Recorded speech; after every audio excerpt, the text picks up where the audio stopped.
nakiusapan, yung mga sasakyan, pinabuksan, pati yung likod, sinilip, no? So talagang masinop yung talagang pag-i-inspect ito ng mga operatiba ng NBI. Tama, nasa labas ka pa rin dyan. Nakakarinig tayo ng putukan, Jonathan, nakakarinig tayo ng putukan. Van, kami, Van. May putukan? Kamu na yan. Tulog ng yung mga NBI ngayon, medyo pumaporma. Eto, may nakita akong naglabas ng baril.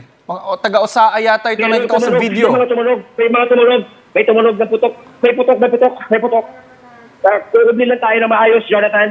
At ito, naka-alerto ngayon ng mga tao ng NBI. Yung sasakyan mismo ng NBI, ibablock na ngayon. Ito, ibablock na ngayon, Jonathan. Ibablock na yung sasakyan ng NBI dito sa backdoor. Nakarinig tayo, habang tayo nasa ere, nakarinig tayo ng sunod-sunod na putok ng baril, Jonathan. Oo. John, ito ngayon may live footage kami ngayon sa loob ng Senado. May nakikita ko mga bumunot ng baril na mga naka-uniforme na